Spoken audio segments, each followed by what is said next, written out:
Let's talk about red lip theory on black girls. I think the first thing that needs to be talked about is internalized prejudice. In this country, where we've been inundated by images of how black women should and should not look, our subconscious wants to protect us from any perceived threat, and sometimes that includes watching how we're perceived to others. But fear masquerading as facts doesn't often leave room for nuance. And not leaving room for nuance doesn't leave any room to explore possibilities, like leaving room to explore undertones.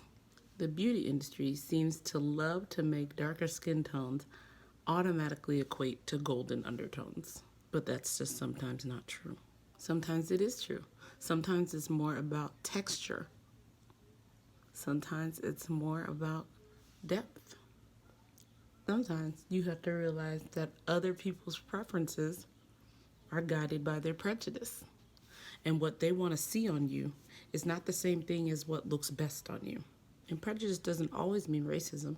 It simply means something like an unseen bias, something intangible that can be used to guide somebody's words, actions, and decisions, including your own. That doesn't mean that everything that's good for the goose is good for the gander. And just because you don't like something doesn't mean that it doesn't work. And sometimes liking something on yourself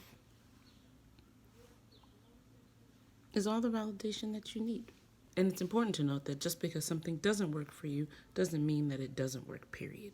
Sometimes it's more about learning exactly what does work for you before making a snap judgment. Sometimes it's about keeping your mind open. Because at the end of the day, if your mind is already set on something not working, how are you ever supposed to explore if it can? So what do you think? Do you think red lip theory works on black girls?